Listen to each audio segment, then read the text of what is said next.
dalam penjelasan yang berhormat Ibu Guru SDN 146 Palembang yang kami dapatkan. Alhamdulillah sudah bersyukur kepada Allah Subhanahu wa taala, kita haturkan kepada Allah Subhanahu wa taala yang selalu memberikan rahmat kepada kita semua yang bersedia. Salam dan salam kepada Nabi Muhammad SAW yang telah memberikan arahannya hingga kita berada di zaman penuh dengan keberkahan. Baiklah Bapak Ibu, hari ini kita akan mengikuti kegiatan sesi menyebarkan pemahaman dan penerapan pengalaman budaya positif. Ini adalah aksi nyata kami pada Momen 1.4 dalam program pendidikan untuk penerapan aksi tahun 2023. Senang acara kita hari ini adalah yang pertama kata sambutan dari Ibu Kepala Sekolah. Selanjutnya akan pemaparan dari salah guru penerapan 9 yang hari ini adalah 3 orang.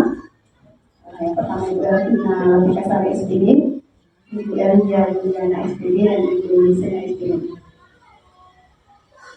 Baiklah, kita persilakan kepada Ibu Ida Afianti selaku Kepala Sekolah SDN 149 untuk memberikan sambutan.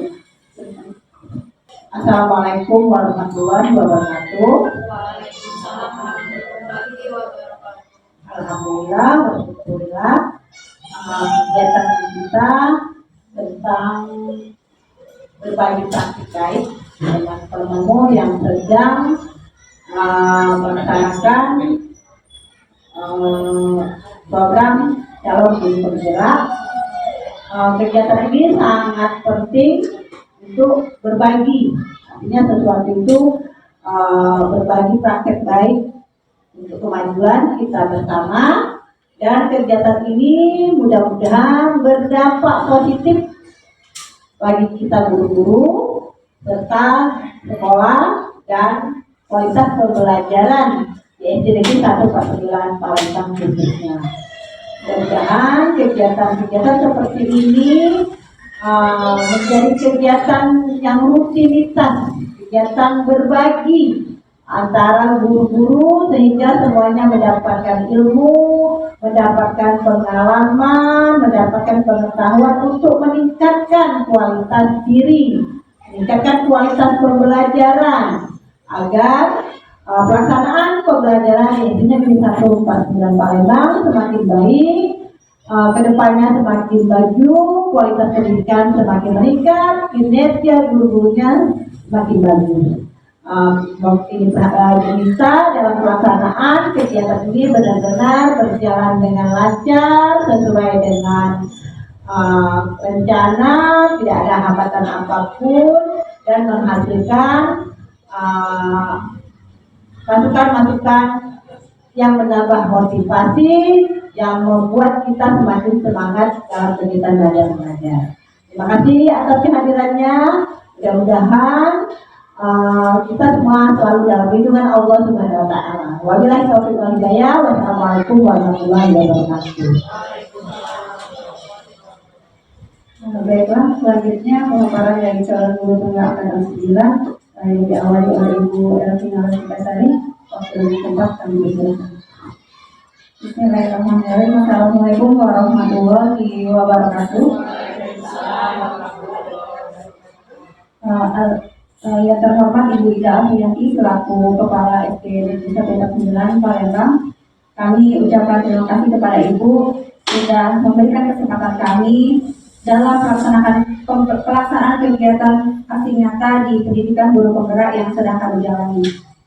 Dan yang saya banggakan teman-teman rekan sejawat hebat semua yang berada di ruangan ini, alhamdulillah kita senantiasa masih dalam keadaan sehat dan bahagia. Jadi baiklah ibu-ibu, bapak ibu hebat semua, kita hari ini akan melakukan sebuah kegiatan diseminasi menyebarkan pemahaman dan penerapan pengalaman budaya positif. Nah, tapi sebelum kita masuk ke materi, kita ice breathing dulu supaya relax. Kita joget-joget bersama.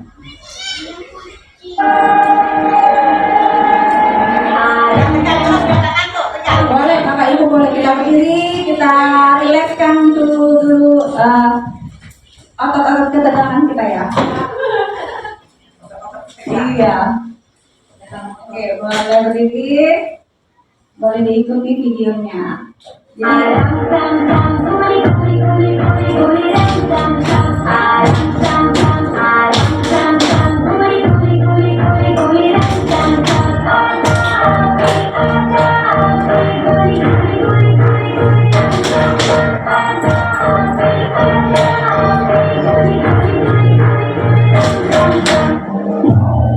Semakin lama semakin lembut.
Lebih lembut lagi.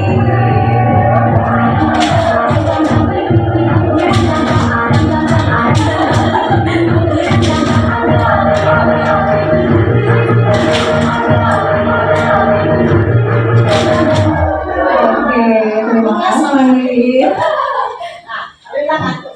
Iya. Oke, jadi kita santai saja Bapak Ibu ya, tidak usah terlalu serius, kita berbagi, kita sharing saja.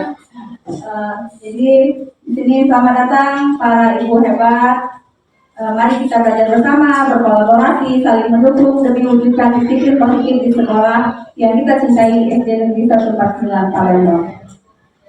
Nah, sekolah merupakan rumah kedua bagi murid, sehingga sudah seyogyanya sekolah menjadi tempat yang nyaman bagi mereka. Setuju Bapak Ibu? Setuju. Jadi Ki Hajar Dewantara mengibaratkan sekolah sebagai tanah tempat bercocok tanam dan guru adalah petaninya.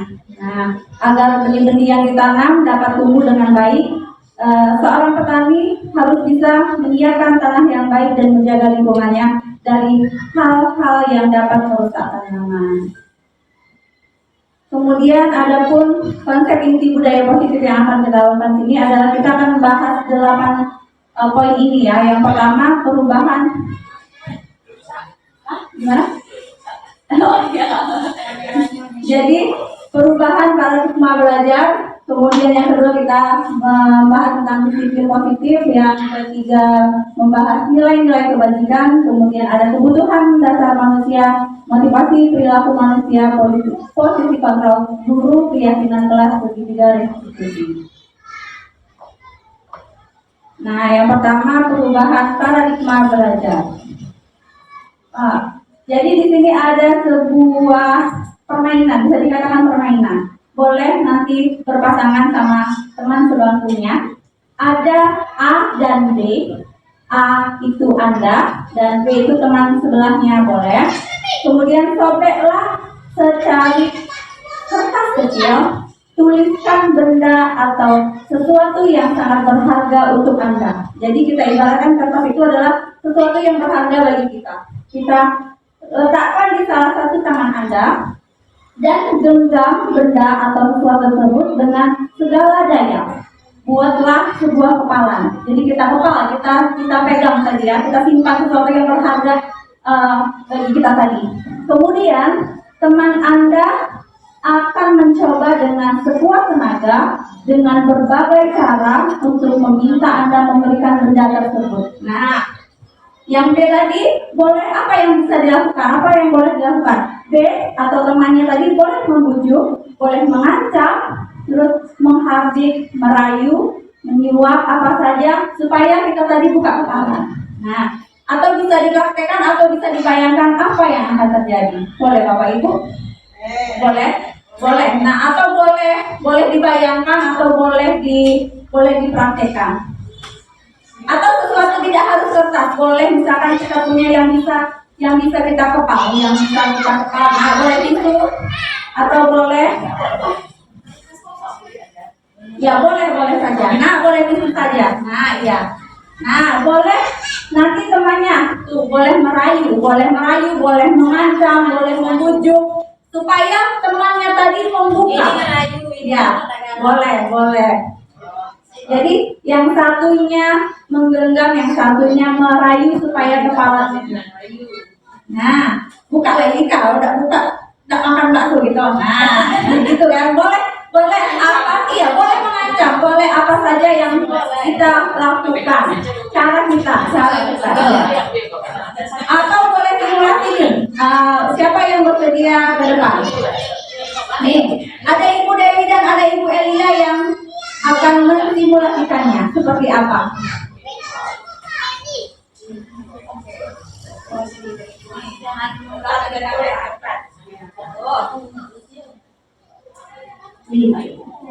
Apa yang di tengah?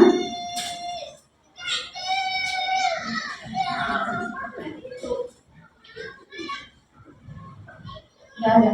Ada yang di tengah. Boleh minta? Minta lah. Ayolah. Masuk kita masuk. Ya, pakai stele campur. Ayo lagi. Kita kan besti. Enggak, kau masih balik ke mana nih? Cekak kau. Iya dengan aku. Tidak. Oh, dapat masih.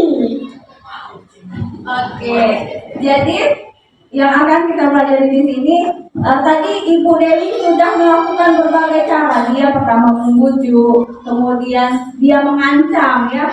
Tapi Ibu Elia masih tetap pada pendiriannya. Dia tidak membuka kepalan tangannya. Dia tidak memberikan barang berharga yang dipegangnya.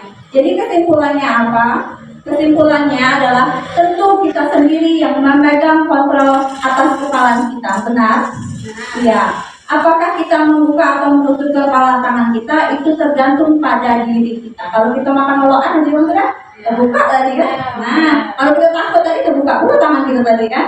Nah, jadi itu bergantung pada diri kita masing-masing sesuai dengan kebutuhan dasar kita saat itu. Kemudian yang selanjutnya adalah pembelajaran dengan paradigma baru. Pembelajaran dengan paradigma baru merupakan pembelajaran yang dirancang berdasarkan prinsip pembelajaran berdiferensiasi sehingga para peserta didik belajar sesuai kebutuhannya berdasarkan tahap perkembangan sesuai teori psikologi modern untuk mewujudkan profil pelajar Pancasila. Seperti yang kita ketahui, profil pelajar Pancasila itu ada 6 elemen ya. Nah, ada di sini miskonsepsi tentang teori kontrol. Ini miskonsepsi itu seperti yang sudah kita tanamkan. Ilusi guru mengontrol murid itu adalah sebuah miskonsepsi. Yang kita tahu kita yang kacak ngatur murid kita kan. Nah, terus yang kedua ada ilusi bahwa semua penguatan positif, efektif dan bermanfaat. Yang ketiga ada ilusi bahwa kritik dan membuat rasa bersalah mampu menguatkan karakter. Ilusi bahwa orang dewasa berhak memaksa. Biasa kita lakukan kan ke anak-anak, bahkan ke anak kita sendiri, bahwa orang dewasa itu berhak memaksa. Nah, nanti kita akan belajar seperti apa yang harusnya terjadi. Bagaimana seseorang bisa berubah dari paradigma stimulus respon kepada pendekatan teori kontrol. Bila kita ingin membuat kemajuan perlahan, sedikit-sedikit, ubahlah sikap dan perilaku Anda. Namun, bila kita ingin memperbaiki cara-cara utama kita, maka kita perlu mengubah kerangka acuan kita.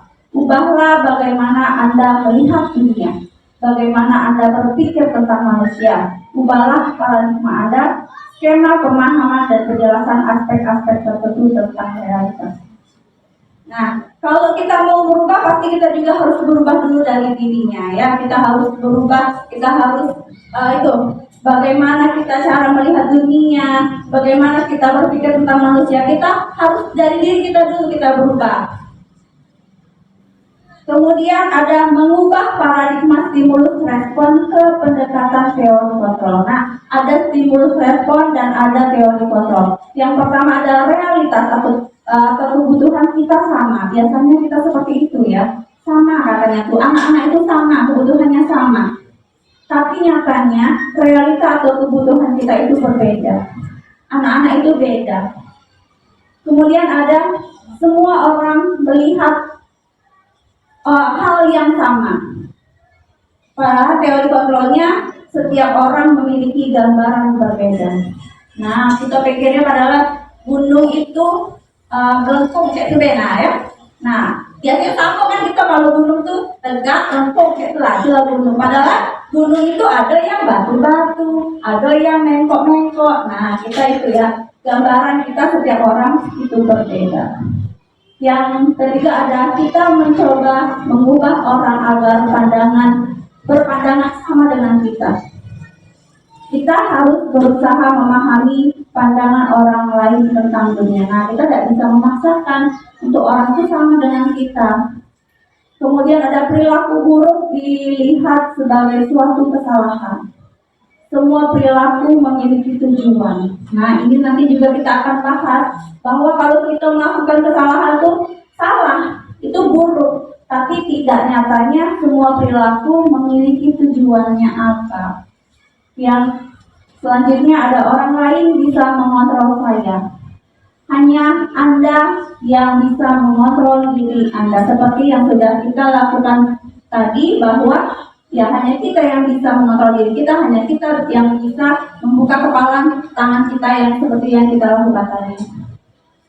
Kemudian ada pemaksaan ada pada saat pembujukan gagal.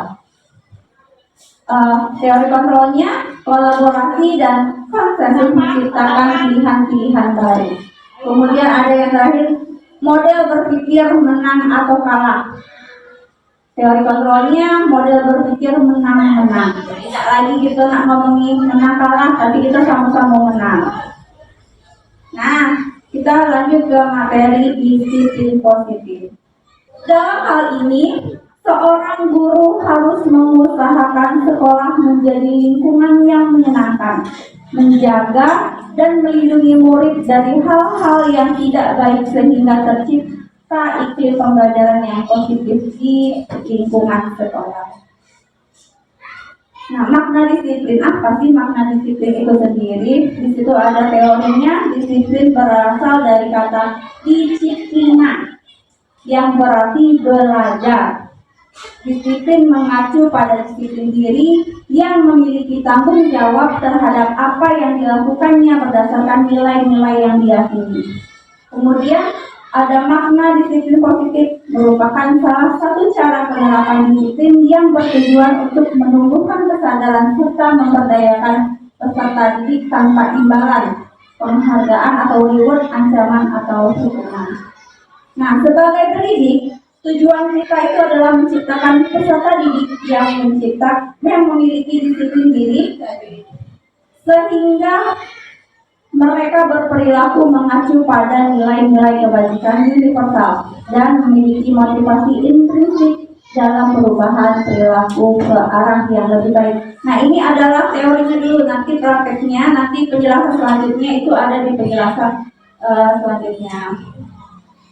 Kemudian disiplin positif itu, namun budaya kita, makna kata disiplin telah berubah menjadi sesuatu yang dilakukan seseorang pada orang lain untuk mendapatkan kepatuhan. Ya, kecenderungan umum adalah menghubungkan kata disiplin dengan ketidaknyamanan, bukan dengan apa yang kita hargai atau pencapaian suatu tujuan mulia.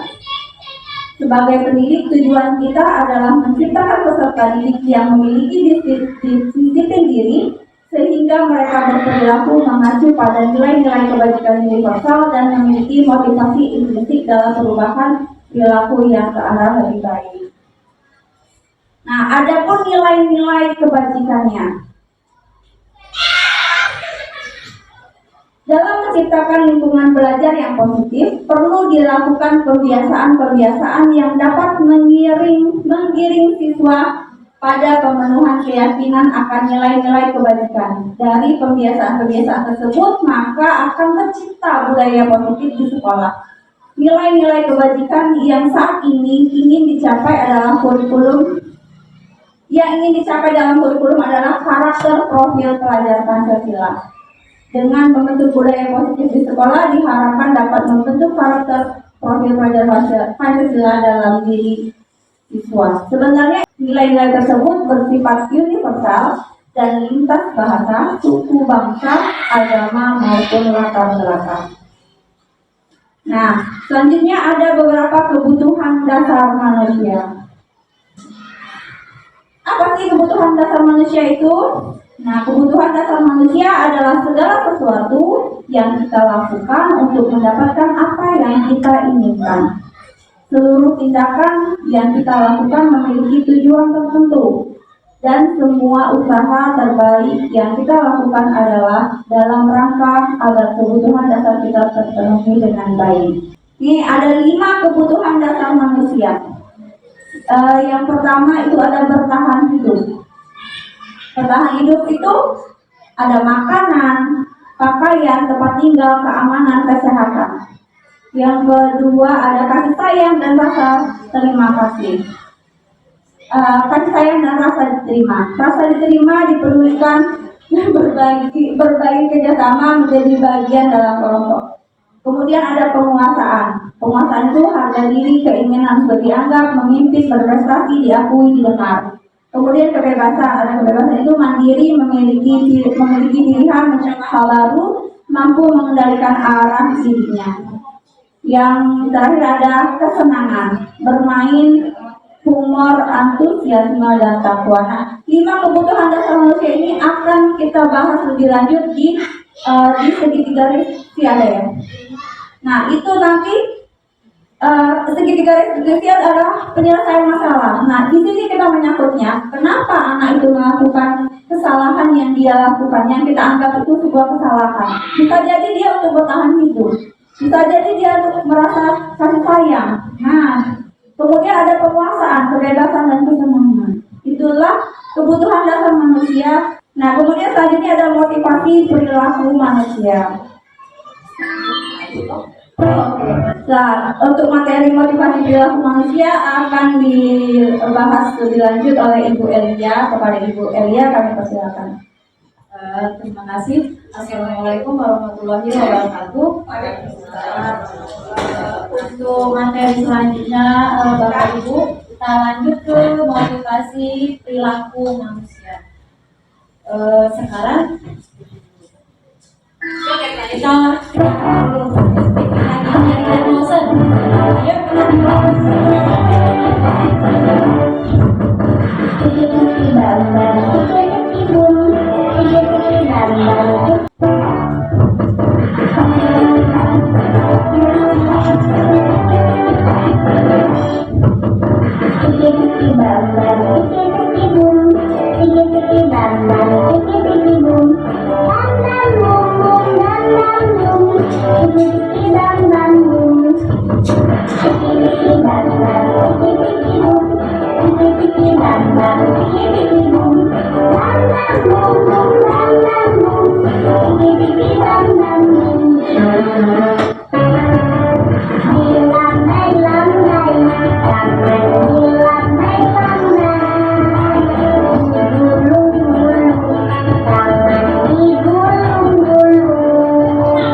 manusia. Motivasi manusia itu ada dua. Yang pertama motivasi intrinsik dan motivasi ekstrinsik atau internal dan eksternal. Ya, intrinsik, ekstrinsik atau internal eksternal. Berarti dari dalam dan dari luar diri dia. Kira-kira untuk menghindari, kira-kira Bapak Ibu motivasi ekstrinsik itu seperti apa? X itu dari luar. Kira-kira ada yang bisa mengasih contoh beda motivasi intrinsik? Bisa jadi misalkan lingkungannya dibuat kotor dan tidak nyaman itu. Misalkan lagi belajar tiba-tiba teman kita mengganggu.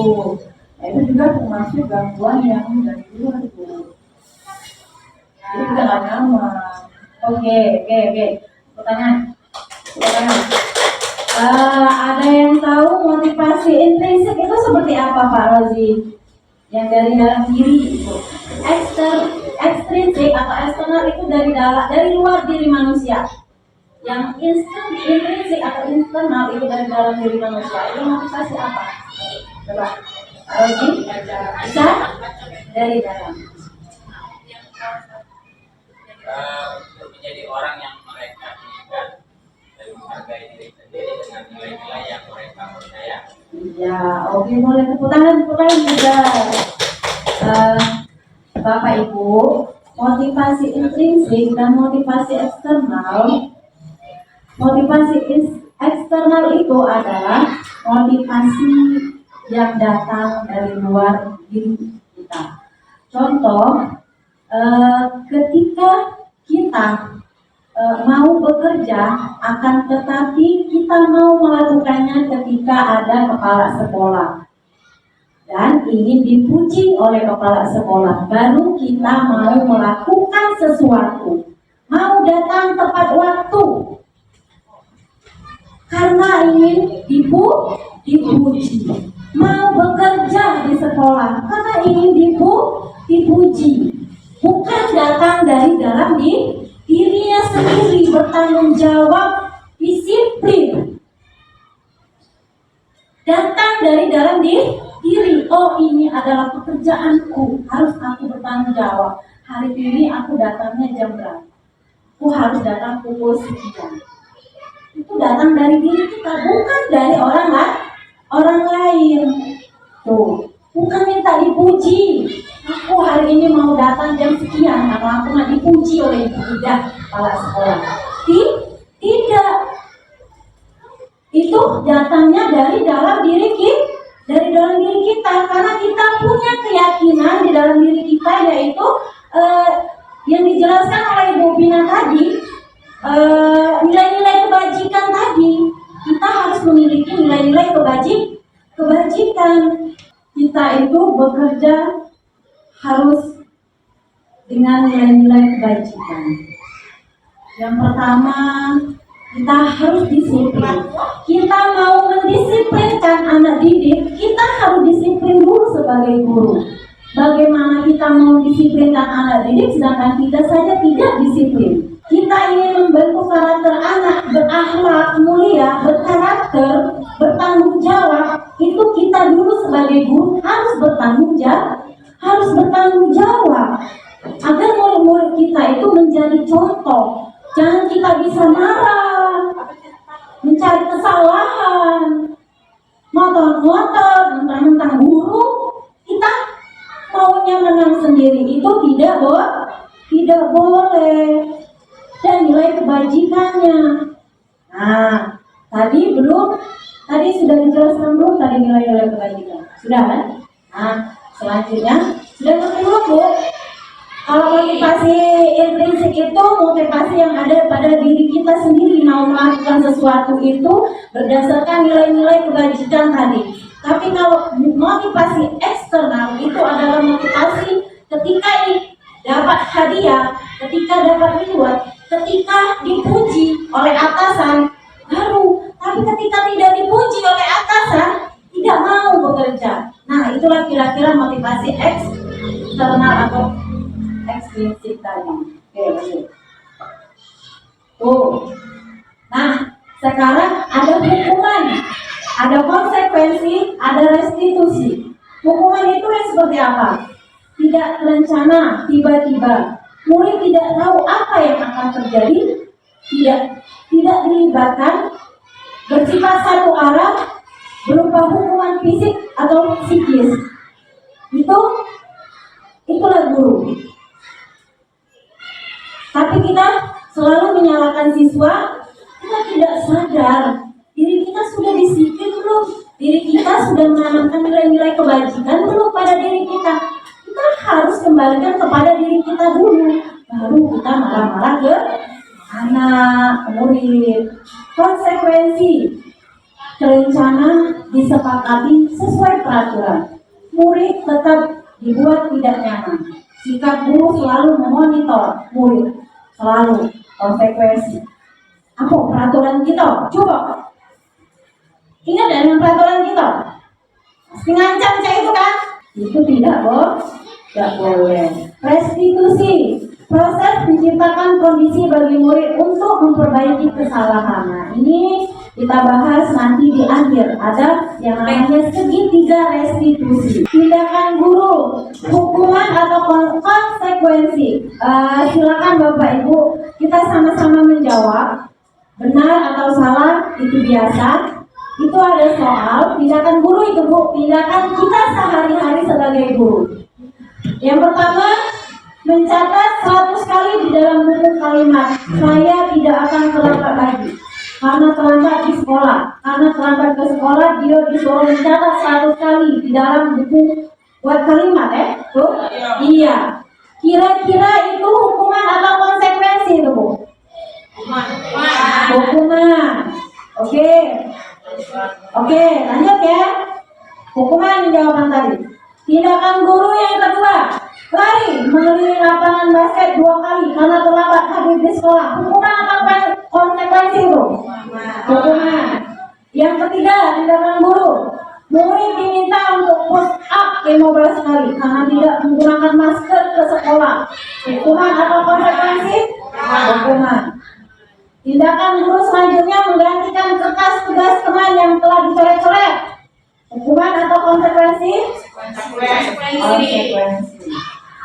Membersihkan tumpahan air di meja tulis karena tersenggol pada saat belajar. Apa? Konsekuensi.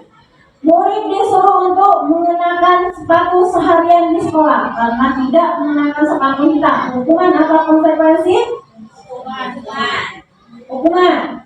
Ya, nanti kita lihat jawabannya benar atau salah. Selanjutnya, guru menyuruh murid lari mengelilingi lapangan basket 2 kali karena terlambat 10 menit untuk pelajaran PJOK. Hukuman atau konsekuensi? Hukuman. Ya, baik Ibu Dewi, lanjut. Kita lihat jawabannya ya Bapak Ibu. Iya, mencatat 100 kali di dalam buku kalimat saya tidak akan terlambat lagi, saya tidak akan terlambat lagi, saya tidak akan terlambat lagi sampai 100 kali. Guru menyuruh murid karena dia terlambat datang tadi itu benar ya, hukuman. Ya, tepuk tangan. Nah, tindakan guru yang kedua, memerintahkan murid lari mengelilingi lapangan basket 2 kali dengan terlambat hadir di sekolah. Ya, jawabannya tadi hukuman. Benar, tepuk tangan.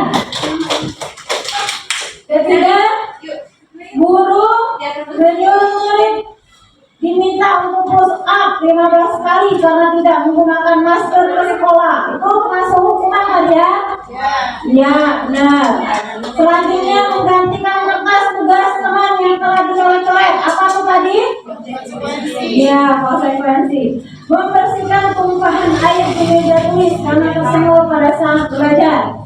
Masuk? Konsekuensi.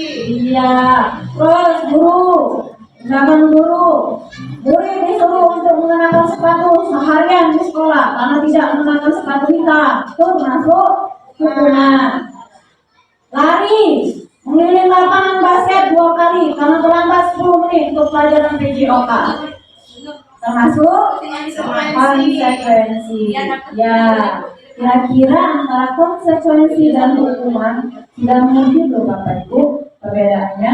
Kalau menurut saya Ibu, hukuman itu oleh yang memberikan hukuman. Jadi tidak ada kompromi, gitu. Tidak ada kompromi seperti apa. Jadi ketika kita dalam hal ini murid, jadi ketika murid melakukan kesalahan, hukumannya dari guru. Jadi satu pihak saja yang memberikan keputusan. Kalau konsekuensi yang saya lihat di sini adalah ada hukum sebab akibat. Jadi maksudnya sebab akibat itu ada dia tidak memberikan hukuman secara fisik atau secara ini, tapi dia sebab akibatnya seperti ini. Kayak itu contohnya menggantikan kertas tugas teman yang kurang dicoret-coret.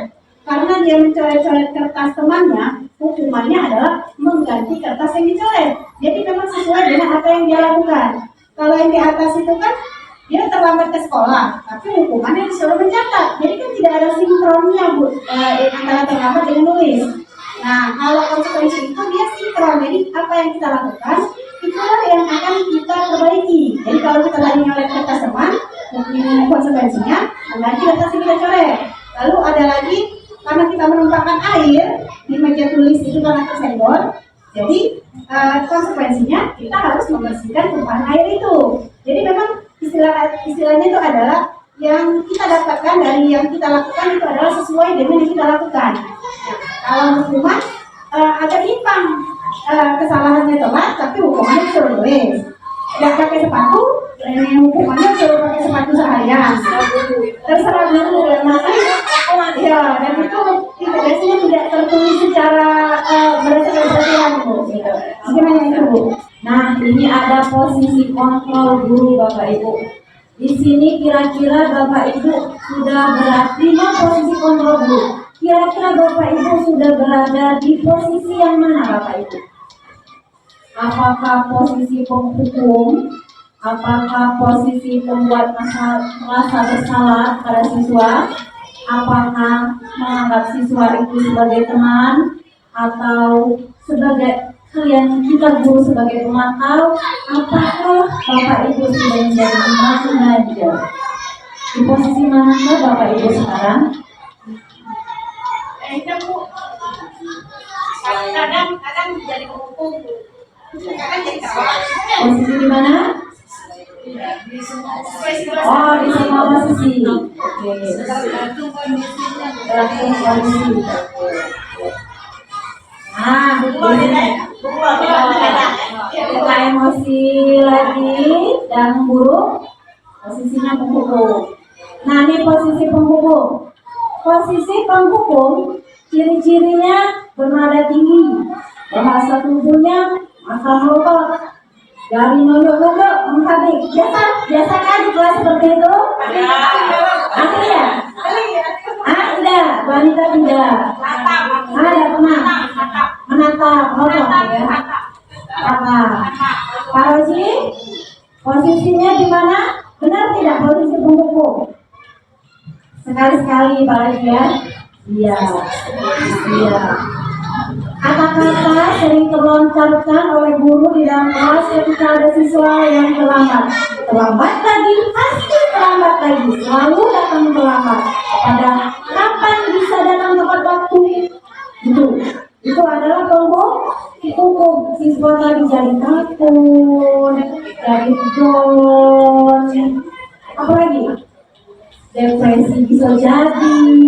Terpikir-pikir dia tadi kata-kata kita tadi ya kita tadi aku guru, aku kelas aku tidak boleh. Hasilnya apa? Kemungkinan murid marah, dendam, menyakitkan, dan bersifat agresif terhadap diri kita. Cuma kita kalau posisi sebagai guru tadi tidak mau disalahkan. Bisa jadi sesudah kembali duduk tadi siswa tadi depresi, coret-coret buku lah, dan kesel yang kata-kata kita tadi tersenggol, atau meja lah. Lebih buruk lagi sepulang sekolah murid tersebut atau melihat motor, Bapak Ibu guru akan menggores kendaraan tersebut karena dendam. Kadang-kadang dendam. Nah, iya marah. Jadi tidak boleh. Kita tuh memang mulai itu tidak melihat aduh menurut kasih dengan aku sudah marah lambat hari ini. Tapi besok tak lagi. Padahal itu menyinggung perasaan mereka. Ya itu. Nah sekarang posisi membuat bersalah. Ciri-ciri pembuat merasa, ciri-ciri raut wajah guru yang membuat murid merasa bersalah yaitu nada suaranya memelas, halus, sedih, bahasa tubuhnya melekat pada anak lesu. Apa kata-katanya? Adik, kamu ini bagaimana ya? Kamu sudah berjanji dengan ibu tidak akan melamar lagi. Kamu kenapa ya senang sekali mengecewakan ibu? Ibu benar-benar kecewa sekali. Kira-kira hasilnya bagaimana Bapak Ibu? Murid akan merasa bersalah. Bersalah telah mengecewakan ibu, bapak, gurunya. Murid akan merasa menjadi orang yang gagal, tidak sanggup membahagiakan orang lain. Dia tidak boleh juga posisi pembuat merasa bersalah terhadap murid, tidak boleh juga. Itu kata-kata yang tidak boleh lagi diucapkan terhadap murid. Iya benar. Adi, ayolah bagaimana sih walaupun dia dengan nada melas selama dengan siswa, tapi siswa merasa dalam dengan kata-kata guru tadi. Masa bilang ya. Oh, matematis yang ini tadi bentak-bentak lu. Ya, marah. Oke, selanjutnya posisi teman. Nah, posisi teman ini ada baiknya, ada juga tidak baiknya. Sebagai guru, kita di posisi kita aja sebagai teman siswa kita, itu akan menyenangkan bagi siswa, akan tetapi ada dampak negatif dan positif. Dampak positifnya kita bisa dekat dengan siswa bisa senang karena dekat dengan kita. Tapi posisi negatifnya ketika siswa meminta sesuatu dengan kita, kita belum bisa memenuhinya pada saat itu. Siswa pasti akan kecewa guru. Iya, dia kira sebaik-baik itu kan, nggak tahu kita tuh ada waktunya nggak bisa, akhirnya mereka kecewa. Jadi posisi mana lah yang bagus kita sebagai guru itu? Nada kita sebagai posisi guru sebagai teman itu yaitu nadanya ramah. Apa kabar? Sehat ya hari ini? Oh iya, alhamdulillah. Bercanda. Itu bahasa tubuhnya merapat pada murid dekat. Seperti tidak ada jarak antara murid dengan guru. Maka dan senyum selalu dengan siswa. Nah, ini Adik, ayolah. Bagaimana sih kamu kemarin? Kamu sudah janji ke Bapak kan? Kenapa terlambat lagi? Itu posisi sebagai teman. Sambil tertawa ringan Bapak guru. Ya, sudah tidak apa-apa. Duduk dulu di sana. Nanti Pak Guru bantu. Nah, ini kan bantu kamu. Kamu ini sambil senyum senyum. Hasilnya apa? Murid akan merasa senang, akrab dengan guru. Jadi termasuk dampak yang positif.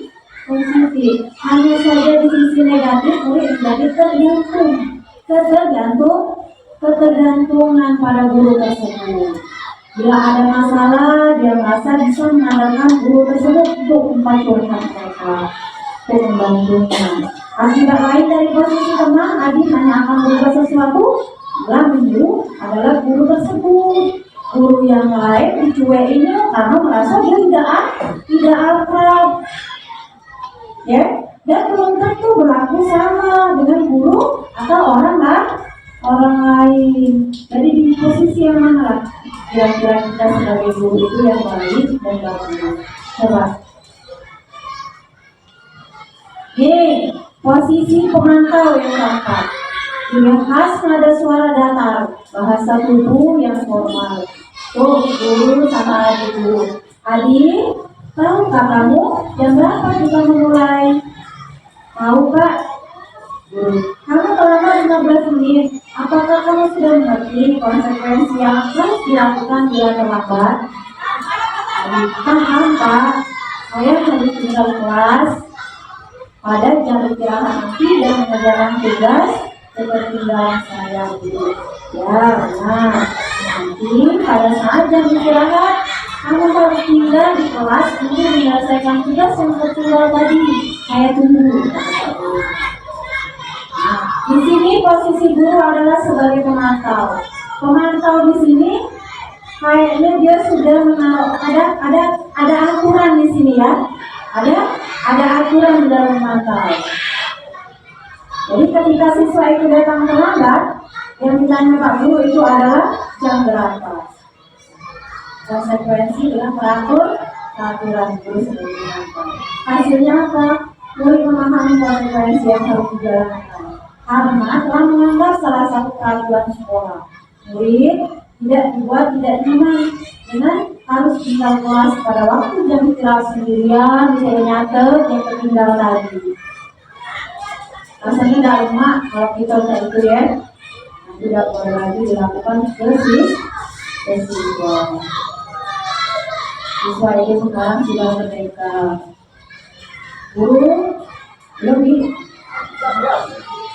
Guru tetap harus memantau murid pada saat mengerjakan tugas di jam istirahat karena murid tidak bisa ditinggal seorang diri.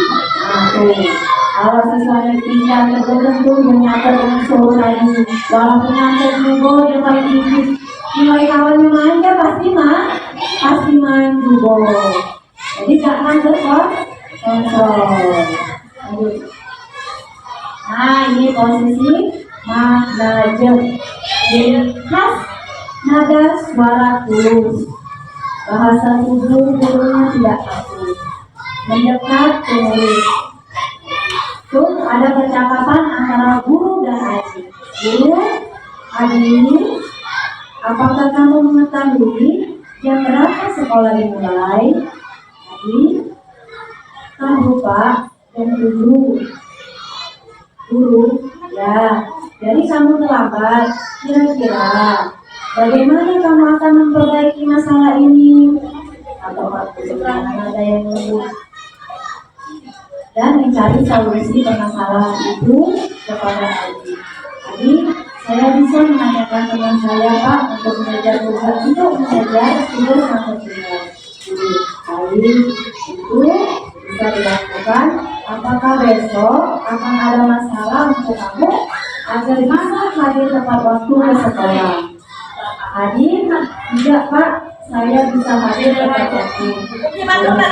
Baik, saya hargai usahanya untuk menjaga.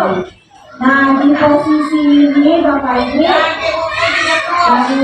baik, karena kita sebagai guru harus menanamkan nilai-nilai kebaikan kepada murid. Harus di situ ada memotivasi anak.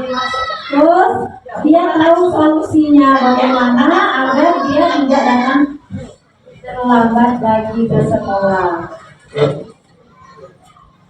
Ya, kira-kira ya, posisi yang terbaik guru itu adalah sebagai manajer. Di situ guru memanggil siswa, mencari solusi bagaimana memotivasi siswa yang datang terlambat tadi agar dia tidak datang terlambat. Itu posisi yang paling baik. Ya. Untuk contoh penerapan 5 posisi kontrol guru tadi. Kasus siswa tidak memakai aturan berhak saat upacara bendera, langsung dihukum, itu adalah hukum. Kanan pada bendera selama 1 jam. Mulai tadi aku dan guru sesuai dengan hukuman.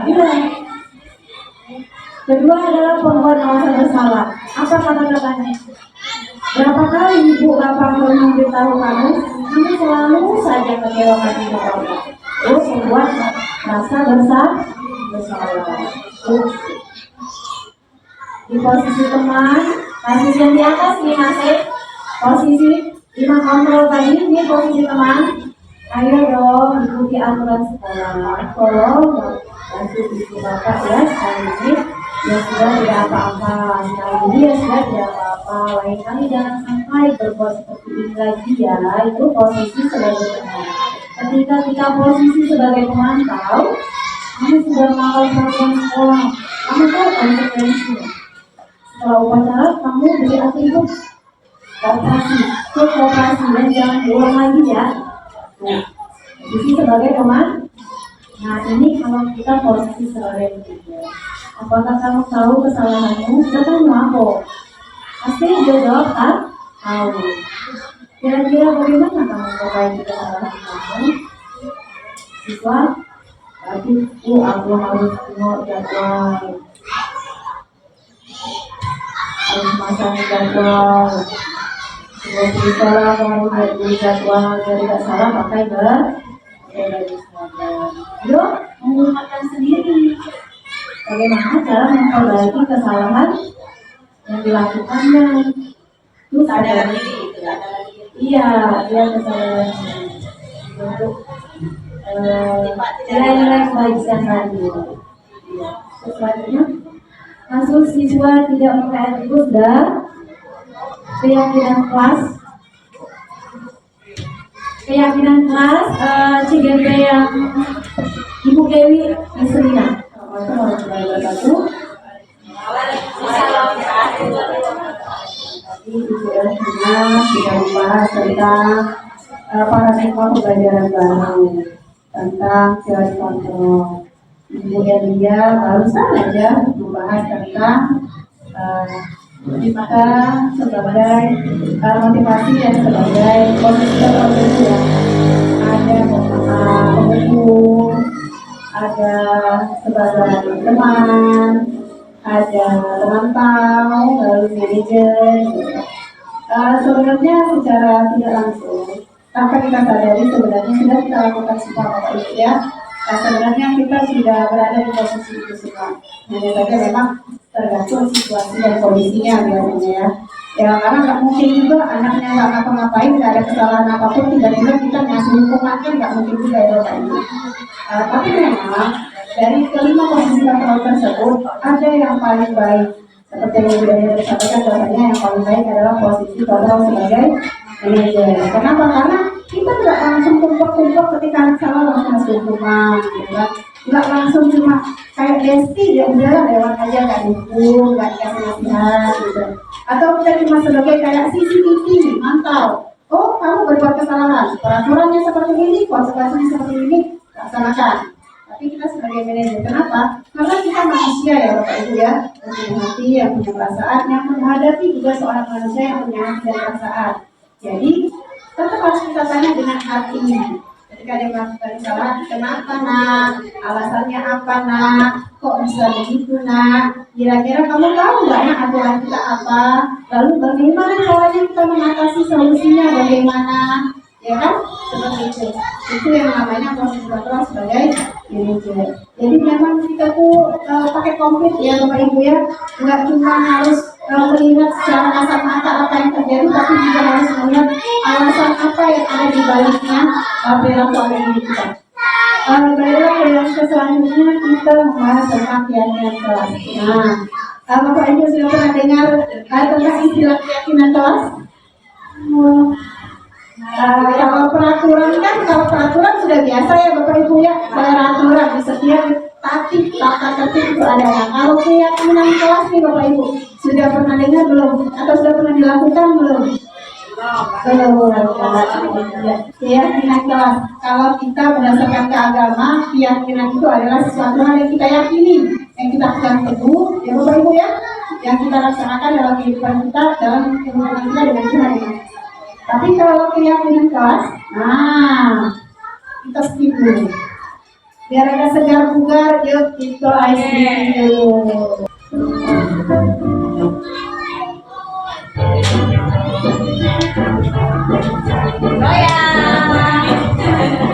Lepaskan benar kayaknya Bapak Ibu.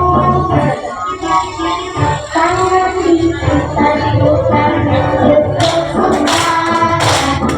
tangan diputar putar, kelak-kelak tangan diputar putar, baiklah lalu.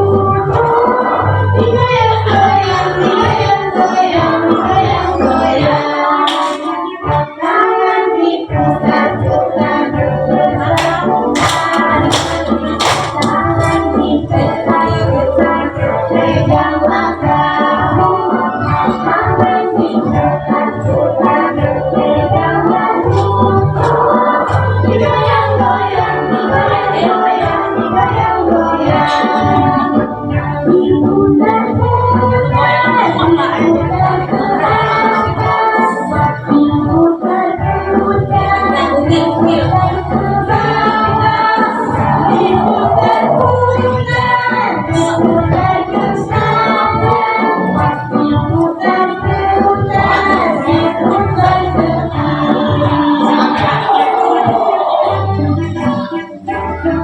Kalau nari lain ya, kiosnya.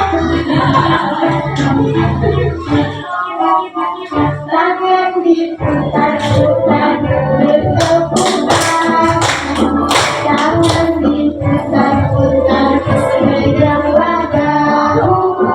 Tangan diputar-putar sepegang wajahmu.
Keyakinan kelas.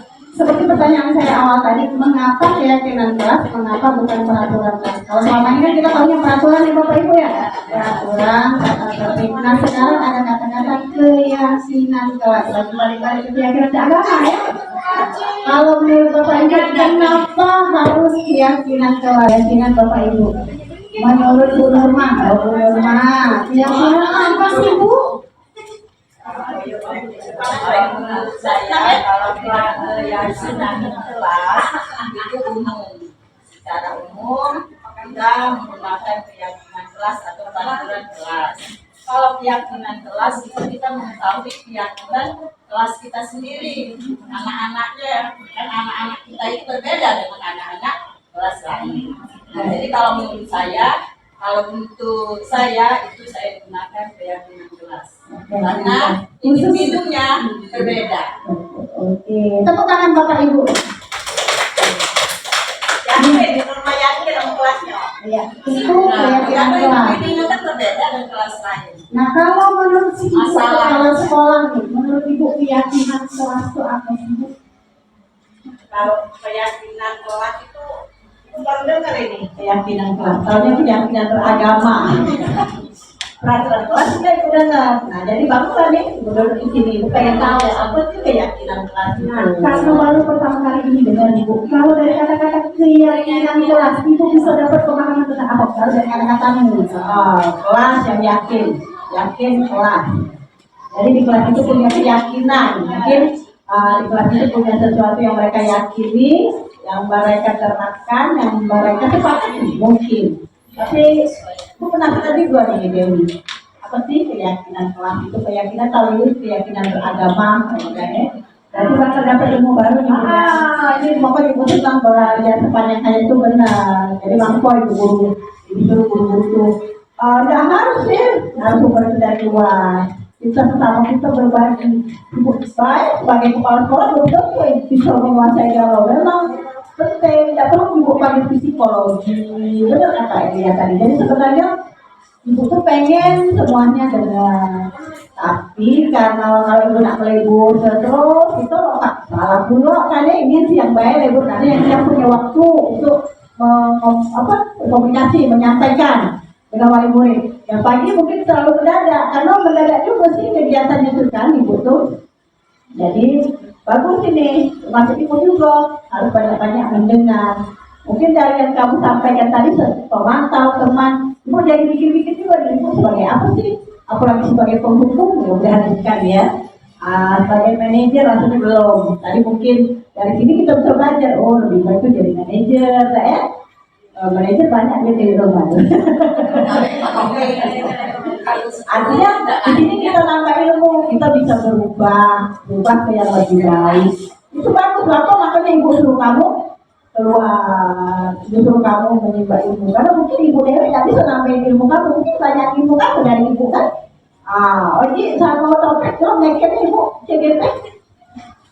Mana kamu tuh di akhir. Betul ya akhir. Ayo, mana kalian berdua yang belum main sudah. Tunggu ya. Oke, lanjut. Keyakinan kelas, kalau menurut Bu Norma itu tadi adalah sesuatu yang ada di dalam kelasnya sendiri ya Bapak Ibu ya. Karena fokusnya adalah individu siswa itu beda-beda. Jadi dia fokus sama kelas itu sendiri ya, karena sesuai dengan individu. Kalau Ibu Ida tadi bilang bahwasanya sesuatu yang diyakini oleh mereka dan diterapkan oleh mereka. Jadi sebenarnya Bapak Ibu ini juga kata baru kalau kayak anak-anak bayi itu kan anak-anak bayi tadi kan ketika mau belajar bicara mereka harus belajar kosakata. Kita tahu makna keyakinan itu tahu, tapi kali ini kita membaca sebuah kata keyakinan kelas. Kalau bagi saya juga adalah sesuatu yang baru yang kita hari ini belajar sama-sama. Kenapa keyakinan kelas? Mengapa bukan peraturan kelas? Jadi keyakinan kelas itu adalah salah satu disiplin positif, sesuatu hal yang dapat kita terapkan dalam membangun budaya positif di lingkungan sekolah. Jadi ini adalah sama seperti kayak kalau istilahnya peraturan kelas itu adalah yang sudah tertulis, gitu ya. Jadi kita nggak tahu nih kadang siapa yang bikin peraturan atau udah ada aja di sekolah, gitu ya. Misalnya datang ke sekolah pukul 7.00 gitu kan, terus mama hari Senin pakai baju merah putih, kenapa nggak berlatih gitu ya? Jadi kalau peraturan kan kita kalau untuk orang-orang yang baru masuk dia nggak tahu siapa nih yang bikin peraturan, tahu udah tempel aja di dinding gitu kan. Tapi kalau keyakinan kelas itu sesuatu hal yang kita buat bersama-sama dari kita sama-sama untuk kita sama-sama dan akan kita laksanakan untuk kita sama-sama juga. Karena itulah jadi ketika individu-individunya melakukan kesalahan artinya melanggar keyakinan itu, konsekuensinya juga tetap akan dipikirkan secara bersama-sama dan itu biasanya konsekuensinya akan dipikirkan oleh si yang bersangkutan. Yang si yang bersangkutan dia akan memikirkan kira-kira konsekuensi apa lah ya gitu. Kenapa? Karena itu juga salah satu alasan dia untuk berubah. Karena kita manusia itu Bapak Ibu jarang banget bisa berubah karena orang lain. Ya, itu paling persennya paling 10% dari 100% kita bisa berubah karena alasan orang lain. Biasanya kita berubah setelah melakukan kesalahan, merubah diri itu biasanya karena dari diri kita sendiri kita mau berubah merasa bersalah. Nah ini adalah keyakinan kelas pula yang akan mengubah karakter anak-anak yang tadinya dia akan merasa sendiri, oh saya salah nih, saya melanggar keyakinan kelas ini loh. Sebaiknya saya harus melakukan ini supaya saya tidak melakukan kesalahan yang sama. Ini bedanya peraturan dan keyakinan kelas. Kalau peraturan itu selalu kembalikan buku ke tempatnya, itu aturan, jadi sudah mutlak. Buku harus dikembalikan ke tempatnya. Itu kata-kata peraturannya. Tapi kalau keyakinan kelasnya kan harus bertanggung jawab. Jadi dia menggunakan bahasa-bahasa yang positif. Kalau kayak kata-kata itu dilarang mengganggu orang lain. Kalau dia kalau kalian dari peraturan itu dari luar, keyakinan dari dalam. Kalian selesai kegiatan belajar kegiatan. Redaksinya Bu sebenarnya. Kalau peraturan itu biasanya kita menggunakan bahasa-bahasa yang negatif. Dilarang, jangan, harus, gunakan, tentu, harus gitu. Jadi benar-benar kata perintah gitu. Itu kata-kata untuk peraturan. Dan itu biasanya dibuat oleh seseorang yang memiliki kekuasaan. Dalam hal ini pimpinan, gitu kan. Atau misalnya peraturan kelas itu guru kelasnya, gitu kan. Tapi kalau keyakinan ini adalah dibuat secara bersama-sama dan menggunakan bahasa-bahasa yang positif. Jadi untuk peraturan yang kayak keyakinan supaya kita rapi bukunya ya Bapak Ibu ya. Keyakinan kelasnya adalah bertanggung jawab atas kerapian kelasnya, tiketnya, segala macam itu semuanya konflik di tanggung jawab. Kayak ada kalau di peraturan itu kan dilarang mengganggu orang lain. Kalau di keyakinan kelasnya menggunakan bahasa positif, menghormati orang lain. Di peraturan hadir di sekolah 15 menit sebelum pembelajaran dimulai. Keyakinan kelasnya saling menghormati orang lain dan berkomitmen. Kenapa saling menghormati? Ya, ketika kita tepat waktu artinya menghormati waktu orang lain dan waktu kita sendiri ya Bapak Ibu ya. Karena kalau kita telat biasanya ada uang belajar telat gara-gara kita jadi ngobrol yang telat gitu. Dilarang melakukan kekerasan, keyakinan kelasnya keselamatan, menghormati orang lain. Dilarang menggunakan narkoba, itu keyakinan kelasnya untuk kesehatan. Bergantian atau menunggu giliran, menghormati orang lain, bersabar, gunakan masker, kesehatan, keselamatan. Jangan berlari di kelas atau koridor, keselamatan, keamanan. Jadi itu adalah nilai-nilai kebajikan yang ada di dalam keyakinan kelas itu. Dan yang pasti, yang namanya keyakinan kelas akan menggunakan kata-kata yang positif. Sama seperti kita kalau anak didik itu kan nggak ada lagi ya Bapak Ibu yang belum berkembang, tapi mulai berkembang. Jadi nggak ada lagi kata-kata negatif. Semua di dalam dunia pendidikan kita sekarang semuanya sudah dimulai dengan kata-kata yang positif. Jadi selalu memberikan afirmasi yang positif. Nih, ini proyek pembentukan keyakinan kelas. Jadi keyakinan kelas itu bersifat abstrak, berupa pernyataan universal, dibuat dalam pernyataan positif. Seperti tadi ya Bapak Ibu, tidak ada kata-kata negatif, tapi menggunakan kata-kata positif. Sedikit saja agar mudah diingat, sesuai dengan kondisi kelas dan sekolah sehingga mudah diterapkan. Semua warga sekolah atau warga kelas dilibatkan saat membuat keyakinan kelas. Jadi ketika membuat keyakinan kelas ini memang kayak kita kalau lagi bermusyawarah. Nah, hari ini kita mau bikin keyakinan kelas nih. Menurut kamu pengen kelas yang seperti apa sih? Mulai dari itu. Nanti ada yang jawab, pengen yang bersih Bu, pengen yang nyaman Bu, pengennya kalau misalnya lagi mau izin itu angkat tangan dulu Bu, jangan ribut, jangan saling ganggu, gak boleh ngatain teman, kan banyak yang seperti itu kan? Hanya saja biasanya bahasanya negatif, jangan ini, jangan itu, jangan ini, jangan itu. Nah, di dalam keyakinan kelas ini kita ubah bahasa negatif tadi menjadi bahasa yang positif. Jangan saling ejek, berarti keyakinan kelasnya untuk saling menghormati, ya. Kalau untuk kebersihan segala macam itu kita keyakinan kelasnya tanggung jawab gitu. Terus kalau misalnya kita ketentuannya kayak sekarang lagi asap, dulu zaman COVID pakai masker, itu keyakinan kelasnya adalah kesehatan dan keselamatan.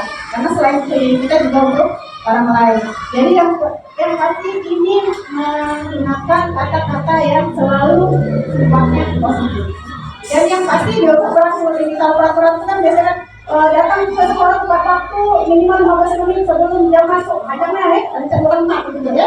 Nah kalau keyakinan kelas biasanya pendek tapi bisa ya, bertanggung jawab itu udah komplit. Dari tiket, tepat waktu, kebersihan. Ini prosedur pembentukan keyakinan kelas. Jadi ketika Bapak Ibu mau membuat keyakinan kelas ini adalah salah satu prosedur. Yang pertama, kayak saya tadi bilang, nah hari ini kita mau bikin keyakinan kelas loh, ya. Kamu mau kelas yang seperti apa sih? Jadi mempersilakan warga sekolah atau murid-murid di sekolah atau kelas untuk bercurah pendapat tentang peraturan yang perlu disepakati di sekolah atau di kelas. Mereka itu mengungkapkan maunya mereka kelas yang kayak gimana. Ya kita fasilitasi dengan memberikan post-it, kertas, gitu Bapak Ibu, dituliskan. Jadi dituliskan mereka masing-masing maunya kelas yang seperti apa. Itu dicatat sama masukan-masukan para murid atau warga sekolah di papan tulis atau di kertas besar, kertas ukuran poster, di mana semua anggota kelas atau warga sekolah bisa melihat hasil surat pendapat. Jadi tadinya semua pendapat itu semuanya sudah ditulis, dikumpulkan. Nah, kayak kita kan biasanya karena sudah terstigma ya, sudah ada di dalam diri bahwasanya dalam membuat sesuatu itu menggunakan kata-kata yang negatif. Jangan lari-lari, jangan saling ejek, jangan buang sampah sembarangan. Nah, dari kata-kata yang negatif itulah kita ubah menjadi kata-kata yang positif. Dan bila kalimat-kalimat jalan berikut negatif menjadi positif. Karena memang betul Bu, dan itu bisa membuktikan bahwasanya kata-kata manusia itu ketika diberikan kata-kata yang negatif, jangan justru kebalikannya. Jangan menolak diri. Malah menolak diri. Jangan buang sampah sembarangan itu loh. Jangan saling aja, oh apa kau ya? Yang berantem siapa? Itu yang dikatain siapa? Ya. Jadi memang bisa membuktikan manusia itu memang melakukan sesuatu yang kebalikannya kalau kita menggunakan kata-kata negatif. Makanya sekarang dibumingkan, digaung-gaungkan untuk menggunakan kata-kata positif. Afirmasi positif itu betul-betul harus kita lakukan. Susah memang ya, lah kebiasaan. buru-buru lari, jangan lari, ini apa? Jangan begini. Itu sudah biasa memang, karena stigma bertahun-tahun mungkin dari kita kecil, orang tua kita juga begitu, bahkan nenek-nenek kita juga begitu. Makanya sekarang mulai dari diri kita berubah. Paradigma kita ubah, selalu menggunakan kata-kata positif. Jangan berlari di kelas atau koridor. Kalimat positif, berjalanlah di kelas dan koridor. Tetap kan maknanya sama ya Bapak Ibu ya. Tetap pengen anak-anak itu jalannya benar-benar, jalan lari. Jadi pakailah bahasa yang positif, tidak menggunakan bahasa negatif. Karena kita itu Allah bisa karena biasa. Ketika membaca sesuatu peraturan yang menggunakan bahasa yang positif, justru yang kita ingat adalah kita harus melaksanakan yang positif itu. Tapi kalau kita selalu dikasih dengan afirmasi yang negatif, yang kita ingat adalah justru yang negatifnya. Yang jangannya biasanya dukung. Jangan lari-larinya, ingatnya pasti lari-lari gitu tuh ya. Jangan buang sampah sembarangan, yang ingat malah buang sampah sembarangan itu Bu. Jangan yang hilang Bu. Jadi kata-katanya dirubah jadi kata-kata positif. Setelah diubah menjadi kata-kata yang positif dan jangan-jangan tadi yang dilarang tadi kata-kata positif, kita ajak warga sekolah, murid-murid untuk menemukan nilai kebajikan atau keyakinan yang dituju dari peraturan tersebut. Contoh, berjalan di kelas, mendengarkan guru, datang tepat waktu, itu berada di bawah satu payung keyakinan yaitu saling menghormati. Jadi dari keyakinan kelasnya, jalanlah di koridor, hormat pada guru, ya, menghormati teman, tidak saling ejekan, datang tepat waktu, itu adalah keyakinan kelasnya, nilai kebajikannya saling menghormati. Jadi tidak dari beberapa keyakinan kelas tadi itu bisa jadi satu payung keyakinan kelas Bu. Makanya dari keyakinan saling menghormati aja isinya udah banyak banget. Tidak saling mengejek, ya, berjalan di koridor dengan baik, tidak lari-lari, menghormati guru, iya. Jadi dari satu kata yang saling menghormati aja udah menyentuh banyak hal. Nah setelah kita jadikan nilai-nilai kebajikannya itu, kita lihat kembali, kita tinjau ulang gitu ya. Kita sampaikan ke anak-anak, oh dari sekian banyak dari 30 siswa nih, akhirnya kita sortir gitu ya, kan pasti ada yang sama gitu kan. Mau yang bersih, mau yang kita sortir, akhirnya ada 8. Dari 8 ini sudah kita ubah menjadi bahasa yang positif, lalu kita sampaikan ke anak-anak. Dari tadi kita sudah bermusyawarah untuk membentuk keyakinan kelas, terpilihlah ada 8 keyakinan kelas seperti 1, 2, 3, 4, 5, 6, 7, 8. Jadi disampaikan kepada siswa dan siswa setuju. Akhirnya setelah setuju, prosedurnya kita membuat kayak kayak lisensi gitu loh Bapak Ibu ya. Jadi anak-anak biasanya kita ajak tanda tangan nih, menyetujui keyakinan kelas ini. Karena kalau udah tanda tangan biasanya APC harus dijalankan sama-sama. Setelah itu keyakinan sekolah atau kelas selanjutnya bisa diletakkan di dinding kelas di tempat yang mulai dilihat semua warga kelas. Itu setelah kita bermusyawarah, ya saya yakin ada sekalinya untuk membuat keyakinan kelas itu secantik mungkin kelas biar dibaca setiap hari. Bahkan diulang setiap hari sebelum pembelajaran kelas kita, maksudnya keyakinan kelas itu seperti ini, agar afirmasi positif itu benar-benar melekat di dalam diri peserta didik. Setelah kita melakukan membuat keyakinan kelas tadi, ada yang namanya segi deskripsi. Kita tidak mungkin tidak menemui permasalahan dalam kehidupan sehari-hari dalam mengajar ya Bapak Ibu ya. Rasanya nggak pernah dalam sehari itu anak kurang salah ya. Atau anak aduan, yang ini, si itu rasanya tidak mungkin, rasanya mustahil diwakilkan ya. Setiap hari kami rasa juga selalu ada panggilan alam dari anak-anak yang menyatakan banyak hal. Nah, segitiga resolusi ini adalah tahap-tahap yang kita lakukan sebagai guru dalam mengatasi sebuah permasalahan yang dihadapi oleh peserta didik. Kadang kita tuh ketika dapat aduan, si A dan si B berantem.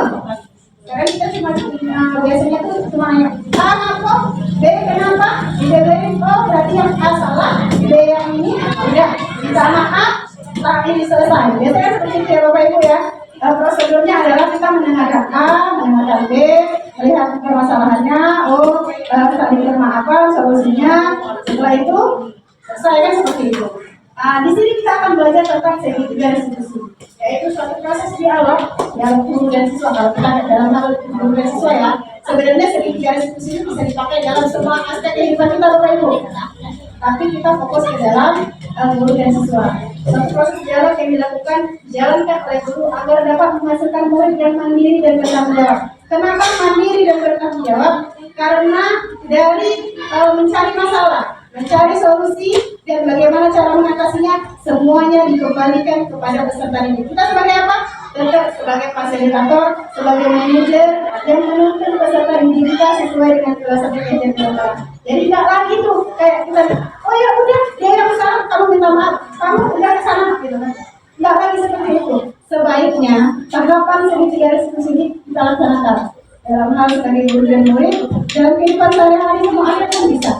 Yang pertama adalah kalau ketemu masalah di Bapak Ibu ya, menstabilkan identitas yang dasar. Segitiga itu kan segitiga. Yang bagian dasarnya adalah menstabilkan identitas. Lalu tahap yang kedua, validasi tindakan yang salah. Naik lagi untuk turun menanyakan keyakinan. Ini adalah 3 tahap segitiga restitusi. Tahap yang pertama yaitu menstabilkan identitas. Tahap pertama yang dilakukan pada segitiga restitusi, yaitu pada bagian dasarnya ya Bapak Ibu ya, menstabilkan identitas. Jika anak berbuat salah, maka ada kebutuhan dasar mereka yang tidak terpenuhi. Seperti tadi Ibu Tina ya bilang kebutuhan dasar manusia itu ada 5. Jadi ketika kita manusia berbuat salah, ada kebutuhan dasar kita itu yang tidak terpenuhi. Jadi diri kita itu berontak secara psikologis. Bagian dasar segitiga restitusi memiliki tujuan untuk merubah orang yang gagal karena berbuat kesalahan menjadi orang yang sukses. Jadi tadinya dia itu gagal nih karena dia berbuat kesalahan ya Bapak Ibu. Jadi kita mau buat mereka menjadi orang yang sukses untuk mengetahui apa kesalahannya dan bagaimana cara mereka mengatasi masalah tersebut. Ketika seseorang dalam kondisi emosional, maka otak tidak akan mampu berpikir rasional. Betul. Karena ketika lagi emosional, rasionalnya minus. Entah kemana hilangnya ya. Biasanya dipenuhi oleh amarah ya Bapak Ibu ya. Saat inilah kita menstabilkan identitas, pengontrolan diri gitu kan. Terus dalam mengikat emosinya. Nah, bisa menstabilkan identitas ini.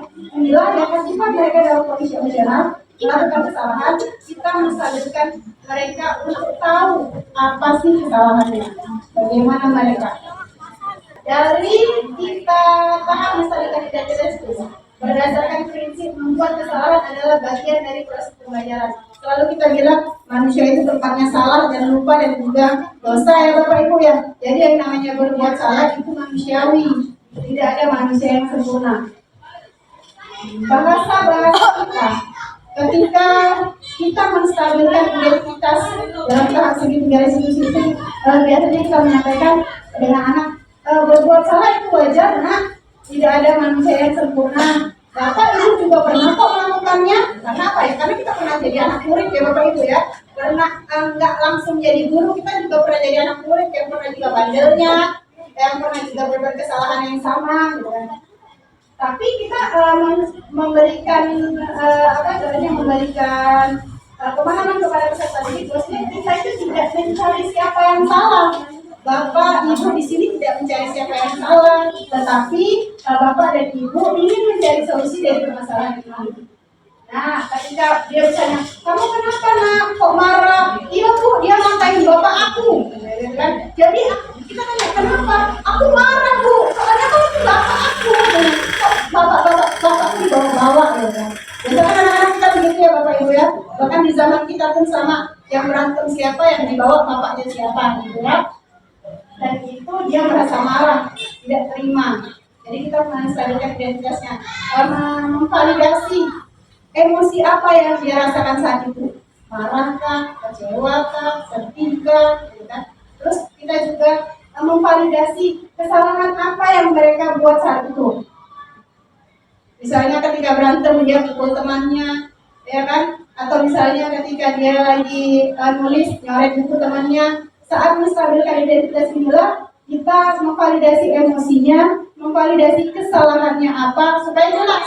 Kadang simpang siur ya Bapak Ibu ya, kita belum tahu anak ini salahnya ngapain, tapi tahunya nangis berantem gitu kan. Akhirnya ya, kalau kita juga yang ngelakuin, ya sudahlah, nak, maafkan lah ya, tidak itu mana lagi. Kalau lagi dalam peningnya, ya, tapi baiknya memang sebagai guru dalam posisi manajer tidak boleh kayak itu ya Bapak Ibu ya. Sekening-keningnya kita dalam hidupnya kita, tetap kita harus cari tahu dulu permasalahannya anak apa seharusnya. Makanya di sini kita sama-sama belajar Bapak Ibu sebagai pembelajar sepanjangnya. Ya, di tahap yang kedua adalah validasi tindakan yang salah. Nah, di langkah yang kedua ini memvalidasi tindakan yang salah. Jadi kita tuh benar-benar memvalidasi anak. Apa sih kesalahan yang sudah kamu lakukan? Nah, dalam tahap ini kita bukan kita yang langsung ngomong nih, kamu tuh salah nak mukul teman, nggak kayak gitu. Jadi proses validasi tindakan yang salah ini adalah dia yang mengetahui sendiri kesalahan apa yang dia perbuat. Jadi di langkah validasi tindakan yang salah ini, mereka akan tahu apa sih kesalahan aku. Nah, konsep awalnya kita harus memahami berdasarkan yang dasar tindakan aku berbuat kesalahan. Menurut teori kontrol, semua tindakan manusia baik atau buruk pasti memiliki maksud dan tujuan tertentu. Ketika kita menolak anak yang berbuat salah, dia akan tetap dalam masalah. Yang diperlukan adalah kita memahami alasan melakukan hal tersebut sehingga anak merasa dipahami. Jadi bukannya kita memvalidasi dia kesalahannya itu adalah oh ya sudah kau salah saya Bapak Ibu ya, tapi kita memberi fasilitasi kesadaran kita untuk mereka paham kesalahan aku apa sih. Ada anak yang merasa yang dia lakukan biasa aja, seperti ngatain teman Bapak Ibu atau lagi nulis nih, tiba-tiba lewat serat nyoret kertas temannya, bagi dia biasa aja. Nah, di dalam tahap validasi tindakan yang salah adalah kita memberikan pengertian kepada peserta didik bahwa apa yang mereka lakukan itu adalah sebuah kesalahan yang harus kita cari solusinya, yang harus kita perbaiki. Karena biasanya tuh kita tuh kadang biasalah anak-anak. Nah, itu yang perlu kita garis bawahi ya Bapak Ibu ya. Kadang biasalah anak-anak, kalau tidak nakal bukan anak-anak namanya Bapak Ibu. Karena sih kan itu istilah yang seperti itu kan masih ada sampai sekarang. Padahal istilah yang seperti itu tidak boleh kita biasakan. Jangan menjadikan hal yang salah sebagai sebuah kebiasaan. Beda ya? Jangan membiasakan yang salah. Iya, jangan membiasakan yang salah. Betul, menurut Ibu ya. Jangan kamu tahu salah kamu biasakan, ya. Bapak Ibu ya, jadi tidak boleh itu. Ya tidak ya? Betul. Nah, karena yang tadinya kesalahan itu jadilah biasa saja, di tahap ini kita memvalidasi kepada peserta didik bahwa itu adalah sebuah kesalahan yang tidak boleh kita lakukan dalam berkehidupan dengan manusia yang lain. Jadi selagi kita masih hidup dengan manusia yang lain, kita tidak boleh melakukan. Nah, berdasarkan prinsip setiap perilaku berupaya memenuhi suatu kebutuhan tertentu, jadi di dalam kita memvalidasi tindakan yang salah itu, kita biasanya mengucapkan kata-kata, kamu pasti punya alasan mengapa melakukan hal itu. Ya kan memvalidasi, menjelaskan bahwasanya peserta didik itu caranya mereka tahu untuk mengetahui bahwa yang mereka lakukan adalah salah. Kadang sesuatu hal yang biasa anak-anak lakukan itu menurut mereka biasa aja, bukan sebuah kesalahan, tapi sebenarnya adalah sebuah kesalahan. Yang seperti tadi Ibu bilang, jangan membiasakan yang salah, ya Prabu. Jadi kita tuh memvalidasi kepada anak, memberitahu, menjelaskan bahwasanya apa yang menurut mereka biasa aja. Kayak tadi yang ngatain bapaknya lah, ngatain orang tuanya lah, terus lagi lewat nyorek temannya lah ya. Itu kan menurut mereka biasa aja ya Bapak Ibu ya. Tapi padahal itu adalah sebuah kesalahan. Nah, kita sebagai guru, biasanya kita menyampaikan kata-kata ini sebagai wujud kita melakukan validasi tindakan yang salah itu. Kamu pasti punya alasan mengapa melakukan hal itu. Jadi kita tuh nanya alasannya dulu Bu. Jadi tidak langsung kamu ngakui, oh kamu salah, ini hukumannya. Tidak seperti itu, tapi kita nanyain dulu. Kenapa kamu melakukan hal itu? Kayak misalnya tadi ada contoh siswa yang tidak memakai atribut, ya dia ya tidak memakai atribut ketika upacara. Kita akan bertanya, kenapa kamu tidak memakai atribut? dia akan berpikir, nah kok ya berangkat ibu, iya belum beli bu, mama aku belum beli ini kamu, saya ibu kan jual di lama, dari datang beli itu. Oh iya. Terus kita tanya, jadi kakak sekolah ada pakai atribut? Tidak bu. Oh iya, ibu tahu sih ibu ya, tapi nak ya, kita maklumi, kita pahami, tapi kita terus memberikan pemahaman kepada peserta didik bahwasanya apa yang dia lakukan adalah sebuah kesalahan. Pada tahap yang ketiga yaitu menanyakan keyakinan. Nah tadi kita sudah bahas masalah keyakinan kelas tadi ya Bapak Ibu ya. Nah di sini kita menanyakan keyakinan. Langkah yang ketiga, teori kontrol menyatakan bahwa kita pada dasarnya termotivasi secara internal. Betul, motivasi kita lebih besar di dalam diri kita dibandingkan sama yang di luar. Yang di luar itu paling 10-20% yang pengaruh. Biasanya motivasi itu akan ada dalam diri kita. Nah, jika kata Bapak Ibu ya, nah ngawe ke tugas.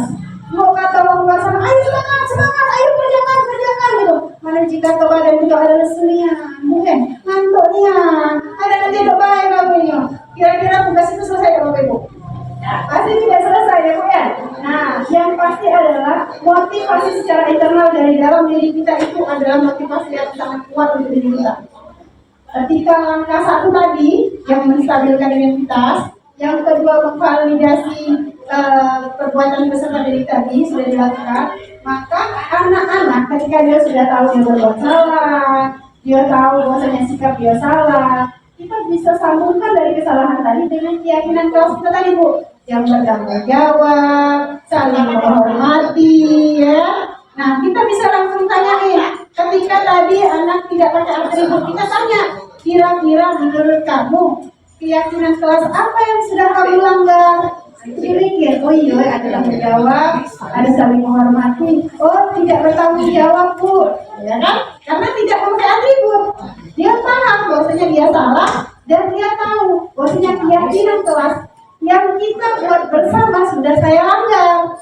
Nah dia melanggar keyakinan kelas, tanggung jawab. Dari situ kita akan nanya, kira-kira apa yang bisa kamu lakukan untuk memperbaikinya? Kan masalahnya dia nggak pakai atribut nih Bapak Ibu ya, waktu upacara. Dia tahu kalau dia salah, dia tahu juga kalau dia sedang melanggar keyakinan kelas, bertanggung jawab. Terus kita tanya, kira-kira apa solusi yang bisa kamu lakukan untuk memperbaiki masalah ini?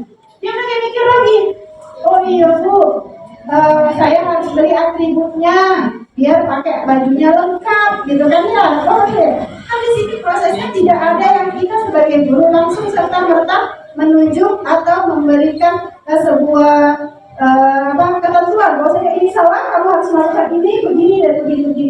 Tapi kita memberikan jalan kepada peserta didik untuk mereka memahami apa kesalahannya, bagaimana cara mencari solusinya, dan bagaimana cara mereka memperbaiki keadaan yang sudah ada. Jadi melalui segitiga institusi ini kita akan mewujudkan mereka menjadi murid yang merdeka. Merdekanya apa? Mereka merdeka berpikir atas diri mereka sendiri. Mereka merdeka dalam menentukan solusi apa yang bisa mereka beri untuk diri mereka sendiri dalam mengatasi masalah mereka. Mereka mampu menyelesaikan masalah dengan motivasi internal dan bertanggung jawab terhadap dirinya sendiri. Jadi itu Bapak Ibu ya tentang keyakinan kelas dan tentang segitiga restitusi.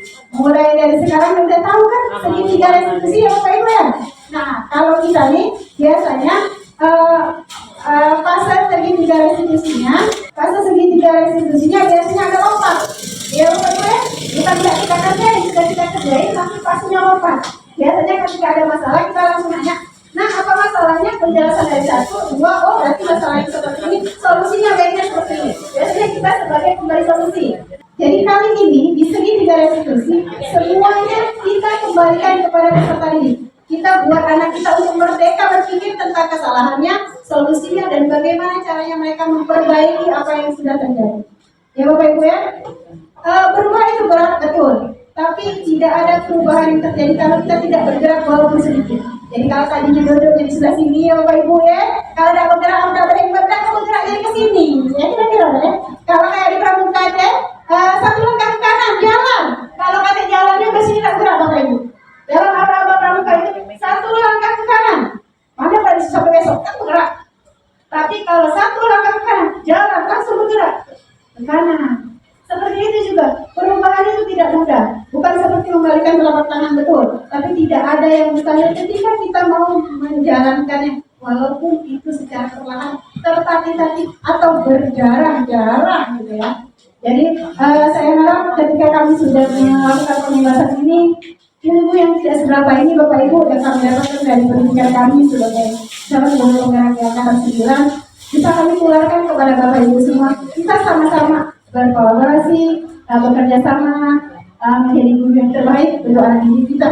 Jadi bukan hanya sebagai guru yang hanya mentransferkan ilmu, tapi juga sebagai role model yang mendampingi anak didik kita untuk mereka belajar, mereka dan bahagia, menjadi sekolah kita yang bahagia, menjadi guru yang dididik sama mereka.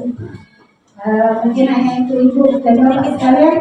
Saya akhiri dengan tertulisnya. Wassalamualaikum warahmatullahi wabarakatuh. Waalaikumsalam warahmatullahi wabarakatuh. Ya, baik Bapak Ibu. Tadi adalah kita bahas segitiga. Ini contoh segitiga resolusi yang dilakukan oleh Ibu Elvina. Dari awal validasi dan stabilitas. Ya, jadi tadi sudah 3 tahapannya, validasi, dan menyampaikan. Ini contoh nyata realnya yang dilakukan oleh Ibu. Waalaikumsalam ya, selamat pagi. Bu, ya, kita tahu ya, kenapa Ibu panggil tadi? Belum tahu Bu. Tadi hari ini dia pakai pakaian seragam apa? Olahraga. Kita kalau pakai seragam olahraga itu kita jalan apa? Kita jalan olahraga. Terus apakah ada seragam olahraga? Tidak ada. Nah, setiap manusia itu juga pasti pernah lupa, salah.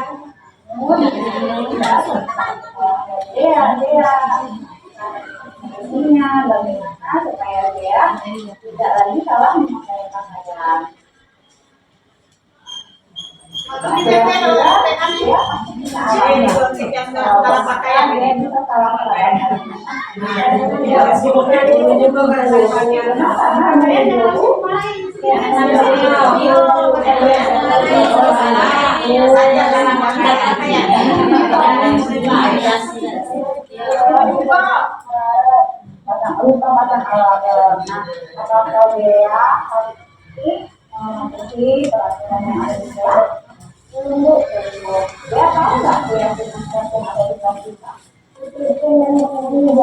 Nah, itu dia tahu ya, apa yang akan dia lakukan supaya dia tidak lagi salah seragam datang ke sekolah.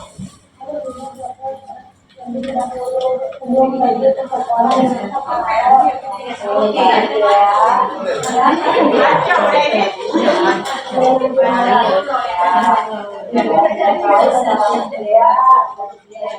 tahu apa yang harus dia lakukan supaya tidak salah menggunakan seragam lagi. Nah sekarang alhamdulillah ya kita mulai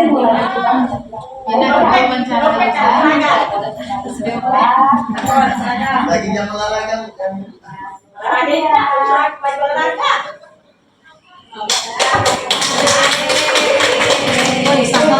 sudah kita cuap-cuap nih ngobrol dari tadi masalah segitiga itu. Contoh nyata realnya dari Bu Elvina tentang penerapan segitiga ini. Kadang-kadang sepele. Jujur, kalau Ibu tuh paling senang yang baca kata-kata nasihat ya. Kadang-kadang benar sih, kata-kata sedikit itu menyentuh. Kadang-kadang oh iya benar ya. Kadang hal kecil yang kita anggap biasa-biasa saja, rupanya bermakna. Kita agak sepele, oh rupanya ya benar ya, kita salah, itu harus dibenerin. Hal-hal kecil. Contohnya bisa juga anak-anak kita, ya kadang-kadang kita mau kamu tadi, kita sudah marah, selesai kita marahnya tadi, jangan ada lagi dendam kita, jangan ada lupa kita.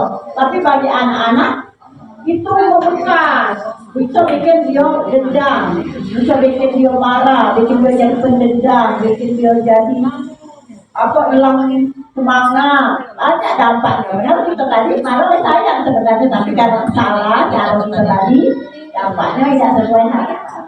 Itulah Ibu senang nih sering keluar ya, kayak giliran yang lain juga keluar. Jadi kita tuh dengan keluar terbuka dan kita tadi merasa itu adalah pinter. Nah, jadi ketika juga ketika kita dapat ilmu, kosongkan gelas kita, kosongkan. Jangan penuh, kalau penuh tidak terima lagi kita gober. Tapi kalau gelas kita kosong, kita serah. Belajar sepanjang hayat, ya, tidak salah, tidak usah nak pada psikolog. Di sini juga kita berbaik ilmu. Ya oke, boleh kalau ada jawaban, boleh kita tutup. Atau ada tanya jawab, boleh. Oke. Baiklah Bapak Ibu, kami buka sesi tanya jawab. Silakan yang nak bertanya, yang memberikan memvalidasi kegiatan kita hari ini atau memberikan argumennya, silakan, kami persilakan. Atau saran saja, saran. Setelah kita tadi berdiskusi masalah keyakinan kelas, apa sih keyakinan kelas, bagaimana cara membuat keyakinan kelas, proseduralnya bagaimana, dan hasilnya seperti apa, Ibu sendiri dapat pertanyaan, dapat ilham. Apa tadi Bu? Berarti masih fokus gitu kan? Apa dampaknya? Iya, apa dampaknya? Oke, dampak dari penerapan keyakinan kelas. Kalau menurut saya Bapak Ibu ya. Jadi setelah kita melaksanakan keyakinan kelas itu, anak ini loh terbiasa untuk mengkoreksi dirinya sendiri. Dia terbiasa untuk mencari solusi dirinya sendiri. Jadi dia akan mandiri cari bertanggung jawab atas diri dia sendiri, atas kesalahannya, atas solusi-solusi yang bisa dia pikirkan bernada kritisnya dia Bu. Dia jadi berpikir, oh saya ini salah nih. Solusi apa yang bisa saya lakukan untuk diri saya sendiri? Dan yang pasti Bu, ketika keyakinan kelas yang dijalankan, karakter anak kita akan menjadi lebih baik. Karena apa? Karena di keyakinan kelas itu adalah afirmasi positif. Tidak ada afirmasi negatif. Jadi karakter anak akan terbentuk menjadi positif. Allah bisa karena biasa. Ya, tiap hari kita dijejali. Saling menghormati, ngobrol sama pada tempat. Insya Allah, walaupun akan butuh waktu yang seperti saya bilang tadi, harus usaha, terkeringat berdarah-darah, tapi insya Allah hasilnya anak didik kita akan menjadi bahagia bersama jawab. Dan yang dari saya, silakan Ibu Eli. Jadi terciptanya komunikasi antara guru dan murid. Betul sekali. Mungkin sedikit tambahan Bu, jadi sesuai dengan slide-nya, keyakinan kelas itu merupakan salah satu disiplin positif yang dapat diterapkan dalam membangun budaya positif di sekolah. Jadi dengan adanya keyakinan kelas, sama saja kita membangun budaya positif yang ada di sekolah kita. Tepuk tangan Ibu. Oke, baiklah Bapak Ibu, berakhirnya kegiatan kita hari ini sudah terlaksana penugasan kami sebagai calon guru penggerak angkatan 9 tentang budaya positif. Kami harap sedikit ilmu yang kami dapatkan di pendidikan kami sebagai calon guru penggerak angkatan 9 bisa kami tularkan kepada Bapak Ibu dan semua, sehingga sekolah kita memiliki lingkungan yang positif. Karena apa? Karena kita tidak hanya ingin anak-anak kita hanya cerdas, tapi kita juga ingin anak-anak kita berkarakter ya Pak Ibu ya. Dan kita harap dari budaya-budaya positif yang kita laksanakan setiap harinya, kita harap bisa menjadikan karakter anak didik kita menjadi lebih baik, insya Allah. Mungkin itu dari kami. Semua kesalahan kami mohon maaf. Bila itu tidak saya. Wassalamualaikum warahmatullahi wabarakatuh. Waalaikumsalam warahmatullahi wabarakatuh. Tepuk tangan dulu.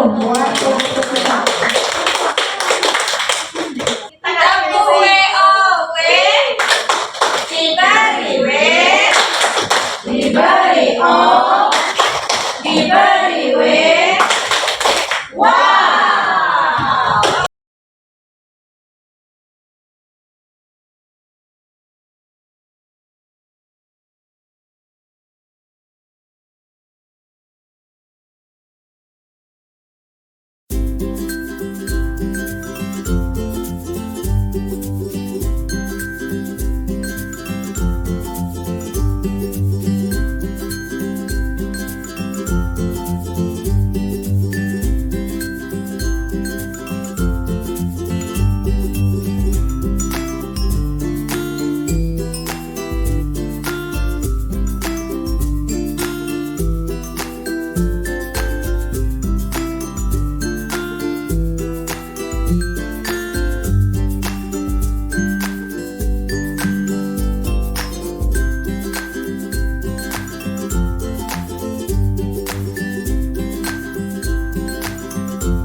sombong Bu, berarti sama-sama harus baik ya. Kalau keyakinan kelas itu dibuat sama-sama antara siswa dan guru. Ya betul nak ya. Jadi peraturan kelas dan keyakinan kelas itu adalah hal-hal yang kita buat sama seimbangnya tata tertib untuk kita bisa tertib ya sesuai dengan aturan. Bedanya adalah kalau peraturan itu dibuat oleh orang-orang yang memiliki kekuasaan. Kalau di sekolah biasanya dibuat oleh kepala sekolah, oleh guru, muridnya tinggal menjalankan. Kalau keyakinan kelas itu kita buat sama-sama. Jadi kamu itu maunya kelas yang seperti apa? Dan itu berlaku untuk kelas kita sendiri ya, tidak berlaku untuk kelas yang lain karena itu adalah keyakinan kelas kita sendiri. Jadi kayak hari ini ibu mau ajak kalian untuk bikin keyakinan kelas kita. Kamu itu pengen kelas yang seperti apa sih? Yang supaya kamu bisa happy belajar, kamu bisa senang ke sekolah, jadi tempat yang kalian rindukan di rumah kedua, oke? Jadi nanti ibu akan kasih kalian kertas post-it, ya. Ibu akan kasih kalian kertas post-it. Masing-masing dari kalian akan tuliskan kamu pengen kelas kamu seperti apa. Kamu mau teman kamu bersikap seperti apa. Paham? Nanti ibu bagikan. Bisa kita mulai? Bisa. Kan kertasnya ya.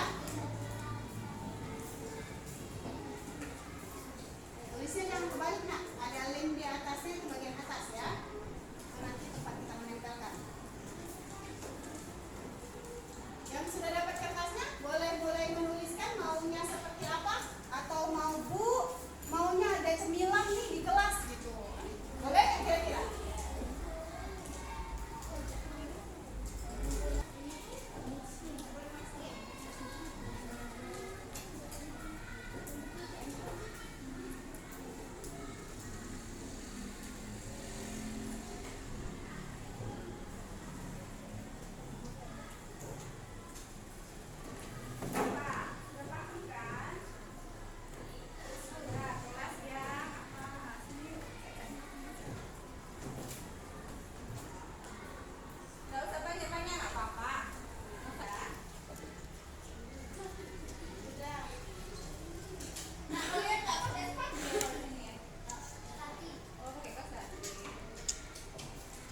menjaga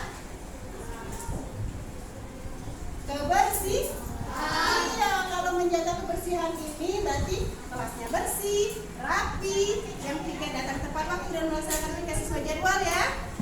Lalu yang ketiga apa lagi? Saling menghormati. Tadi ada yang tulis tidak boleh membuli teman, harus tidak boleh mencuri teman. Itu berarti kita saling menghormati.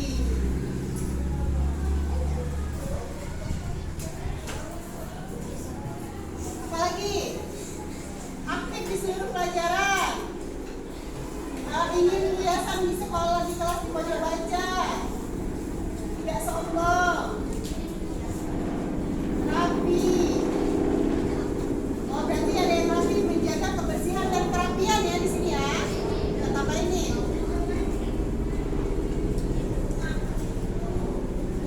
Apalagi?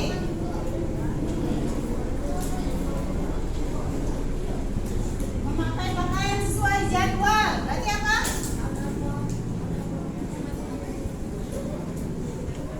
Kita tulisnya sesuai saja ya. Memakai pakaian sesuai jadwal.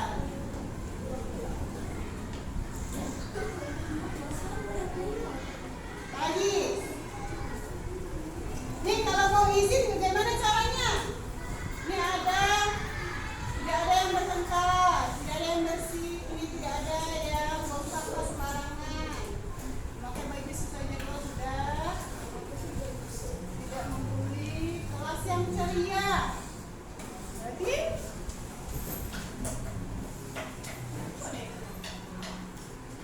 bahagia. Jadilah. sudah. Hah? Ya udah aja lah.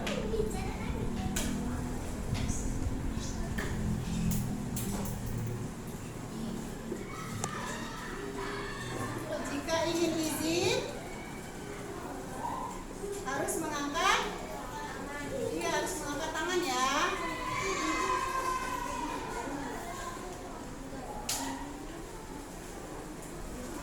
Ya. Dari semua yang kalian inginkan tadi, ya, dari semua yang kalian inginkan tadi, selain sarana dan prasarana ya, yang minta AC, yang minta dispenser, itu bisa kita nanti ya. Ini keyakinan kelas adalah hal-hal yang ingin kalian aturan-aturan yang ada di kelas kalian. Setelah kita dari yang kalian tuliskan tadi dari kertas-kertas ini, ibu simpulkan isinya banyak yang sama. Ternyata setelah disimpulkan ada 5 poin. Yang pertama datang tepat waktu. Jam berapa kita masuk? 9. Ya, jam 9 sekarang ya. Kalau normalnya ya 7. Berarti sebelum jam 7 harus sudah datang. Nah, bagi yang piket lebih pagi lagi, ya Kak? Karena harus piket dulu, ya kan? Nah, yang kedua menjaga kebersihan dan kerapian. Artinya apa? Tidak buang sampah sembarangan. Kalau kelihatan ada sampah, kita ambil buang ke tempat sampah. Saling menjaga, jangan teman